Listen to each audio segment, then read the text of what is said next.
Apakah Anda tahu bahwa kekurangan minum air putih dapat menyebabkan penyumbatan saluran darah ke otak?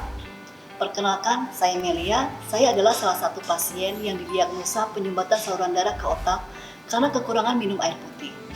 Minggu yang lalu, saya terpaksa ke rumah sakit karena mengalami gejala sakit kepala yang berkepanjangan. Setelah melalui proses pemeriksaan, ternyata dokter menyampaikan adanya penyumbatan di pembuluh darah vena ke otak saya. Terpaksa saya harus dirawat di rumah sakit untuk menjalani tindakan DSE atau Digital Subtraction Angiography. Hal ini dilakukan supaya mengantisipasi dampak yang lebih buruk antara lain pembuluh darah pecah atau terjadi penyakit stroke, penyakit yang tentunya kita hindari. Bagi saya ini sesuatu hal yang cukup menakutkan karena dengan usia saya yang masih produktif, saya mengalami hal ini. Dokter menyatakan bahwa penyumbatan pembuluh darah ini terjadi karena dehidrasi yang berkepanjangan akibat kurang minum air putih.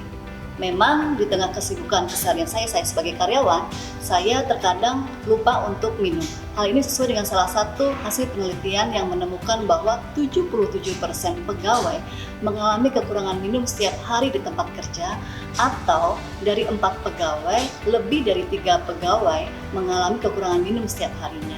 Padahal tubuh kita terdiri dari 60 sampai dengan 70% komposisinya air, seperti otak dengan komposisi 85% air, darah kita terdiri dari 95% air, ginjal terdiri dari 70% air, dan mata kita 95%, liver 86%, paru-paru 83%, dan jantung 79%. Lalu, mengapa seorang pegawai sering mengalami kekurangan minum air putih? Hambatan yang ditemui antara lain, 1. Lupa waktu ketika sedang bekerja, karena kesibukan menyelesaikan pekerjaan, kita sering tidak ingat untuk berhenti sejenak dan menyempatkan minum. Kemudian yang kedua, harus membeli sendiri air minum yang dibutuhkan karena mungkin di tempat kerja tidak menyediakan air minum. Kemudian yang ketiga, tidak suka dengan air minum yang disediakan oleh tempat kerja. Bisa jadi karena tidak cocok dengan rasanya, atau dispenser di tempat kerja yang tidak pernah atau jarang dibersihkan sehingga membuat kita malas untuk minum. Padahal manfaat minum air putih itu sangat besar, yaitu 1. Dapat menjaga massa otot dan menghasilkan energi pada otot. Yang kedua, dengan kecukupan cairan dalam tubuh dapat membantu mencerahkan warna kulit, mencegah kerontokan rambut dan kantong mata. Kencangnya kulit berkaitan erat dengan kolagen yang terutama terbuat dari air. Oleh karena itu, kekurangan air dapat berpengaruh pada kesehatan kulit kita.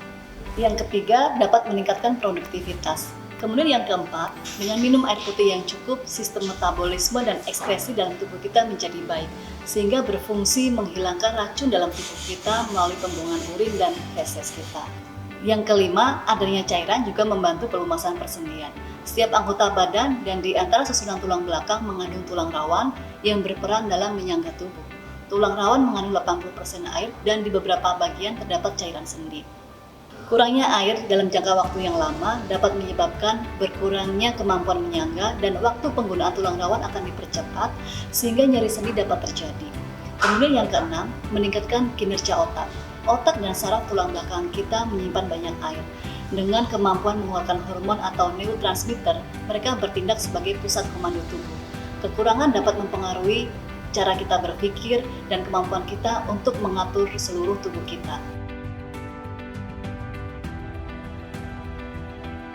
Kemudian yang ketujuh, dapat mengontrol kalori. Air tidak mengandung kalori sama sekali dan air dapat memenuhi sebagian perut kita. Meminum segelas air sebelum makan membantu kita merasa kenyang lebih cepat, juga membantu kita menghindari makan terlalu banyak. Dan orang-orang yang kurang minum air putih lebih sering merasa lapar, yang membuat mereka selalu makan, bahkan ketika sebenarnya mereka tidak lapar. Kemudian yang kedelapan, dapat menormalkan tekanan darah. 90% komposisi darah terdiri dari air. Kurangnya air dalam tubuh dapat menyebabkan naiknya kekentalan darah dalam tubuh kita, meningkatkan tekanan darah dan meningkatkan beban curah jantung, yang juga akan meningkatkan kemungkinan penyakit kardiovaskuler.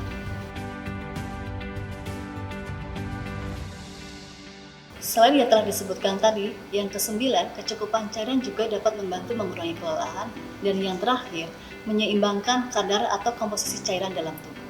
Bayangkan jika darah kita kekurangan cairan, maka darah kita akan mengental dan pada akhirnya tidak bisa mengalir dengan lancar dalam tubuh kita, bahkan timbul sumbatan dalam pembuluh darah kita. Akibatnya, nutrisi yang diperlukan dalam tubuh kita tidak dapat dihantarkan ke seluruh tubuh kita. Dengan demikian menjadi hal yang sangat penting tubuh kita terhidrasi dengan baik.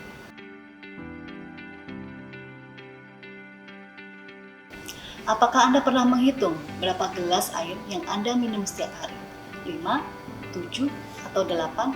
Atau Anda tidak pernah menghitung? Berdasarkan penjelasan dari dokter ketika saya perawatan kemarin, setiap kilogram berat badan kita, maka tubuh kita membutuhkan air sebanyak 40 ml.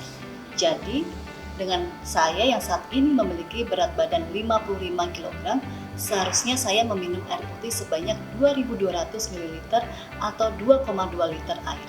Dan apabila satu gelas air ini setara dengan 220 ml air, maka kebutuhan air minum saya setiap hari sebanyak 10 gelas air putih. Ingat ya, kebutuhan minum air putih. Karena untuk minuman jenis yang lain seperti minum boba atau kemudian minuman teh atau minuman kopi itu tidak dihitung. Tentu saja hal ini juga tergantung dengan aktivitas keseharian kita. Apabila kita selalu dalam ruangan ber-AC atau berolahraga, maka hal tersebut dapat mengubah kebutuhan air minum kita. Dan kondisi setiap orang mungkin akan berbeda. Saya menyampaikan hal tadi adalah untuk kondisi yang normal. Namun, untuk kondisi orang yang sudah memiliki penyakit penyerta atau penyakit lain, sebaiknya tetap berkonsultasi dengan dokter. Dan bagaimana dengan sekarang? Sudahkah Anda cukup minum air putih hari ini?